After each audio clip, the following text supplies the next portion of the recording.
ಅಲ್ಲಿ ಮಳೆ ಬಂದು ಅವರಿಗೆ ಧನ್ಯವಾದಗಳು. ನಮ್ಮ ವಾರ್ತಾ ಇಲಾಖೆಯವರು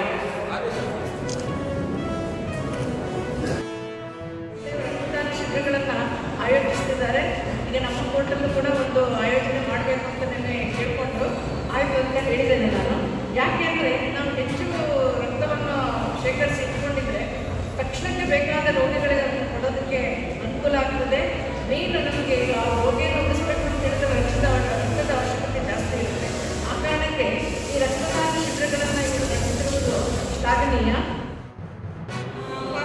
ಒಪ್ಪಿಗೆ ಆದರೆ ಅದೇ ಆ ನಿಮ್ಮ ತೀರ್ಮಾನವೇ ಜಡ್ಜ್ಮೆಂಟ್ ಆಗಿ ಹೊರಬರ್ತದೆ. ಸೊ ಆ ಜಡ್ಜ್ಮೆಂಟಿಗೆ ನಾವು ನ್ಯಾಯಾಲಯದಲ್ಲಿ ಏನು ಜಡ್ಜ್ಮೆಂಟ್ ಕೊಡ್ತೀವಿ ಅಷ್ಟೇ ವ್ಯಾಲ್ಯೂಬಲ್ ಆಗಿದೆ. ಸೊ ಲೋಕದಲ್ಲೂ ಮೀಡಿಯೇಷನ್ ಅಂತಲೂ ಇದೆ, ರಾಜ್ಯ ಸಂಧಾನದ ಮುಖಾಂತರ ಪರಿಹರಿಸುವಂಥದ್ದು ಇದೆ.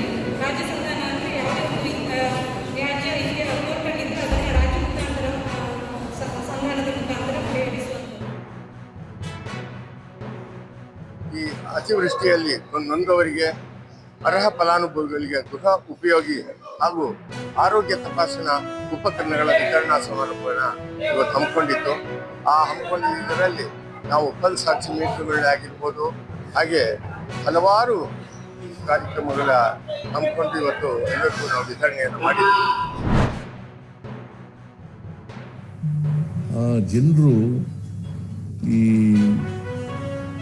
ಪ್ರಜಾಪ್ರಭುತ್ವದ ಸೌಧನೇ ಧ್ವಂಸ ಮಾಡಿಬಿಡ್ತಾರೆ. ಸ್ವಾತಂತ್ರ್ಯದ ಸೌಧ ಇದೆಯಲ್ಲ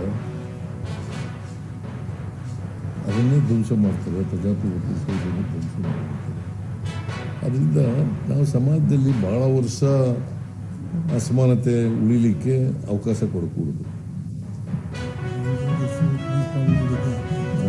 ಅದಕ್ಕೆ ನಾವು ಸಮಾನತೆಯನ್ನು, ಸಮಾನ ಅವಕಾಶಗಳನ್ನು ಒದಗಿಸ್ಕೊಡ್ತಕ್ಕಂಥ, ಸಾಮಾಜಿಕ ನ್ಯಾಯ ಒದಗಿಸ್ಕೊಡ್ತಕ್ಕಂಥ ಕೆಲಸ ಮಾಡಬೇಕು. ಇದು ಮಾಡಲಿಕ್ಕೋಸ್ಕರ ನಮ್ಮ ಸಮಾಜದಲ್ಲಿ ಇರ್ತಕ್ಕಂಥ ಜನರಿದ್ದಾರಲ್ಲ, ಸುಮಾರು 7 ಕೋಟಿ, ಕರ್ನಾಟಕದಲ್ಲಿ 7 ಕೋಟಿ ಜನ ಇದ್ದಾರೆ.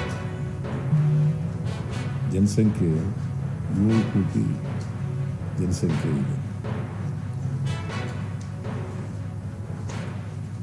ಸುಮಾರು 2 ಕೋಟಿಯಷ್ಟು ಕುಟುಂಬಗಳಿದ್ದಾವೆ. ಸುಮಾರು 2 ಕೋಟಿಯಷ್ಟು ಕುಟುಂಬಗಳಿದ್ದಾವೆ. ಇವರೆಲ್ಲರಿಗೂ ಕೂಡ ಸಮಾನ ಅವಕಾಶಗಳನ್ನು ಒದಗಿಸ್ಕೊಡ್ಬೇಕು, ಸಮಾನತೆಯನ್ನು ಒದಗಿಸ್ಕೊಡ್ಬೇಕು. ನಮ್ಮ ಸಂವಿಧಾನ ಭಾಳ ಸ್ಪಷ್ಟವಾಗಿ ಹೇಳಿದೆ, ಸ್ವಾತಂತ್ರ್ಯ, ಸಮಾನತೆ, ಭ್ರಾತೃತ್ವ.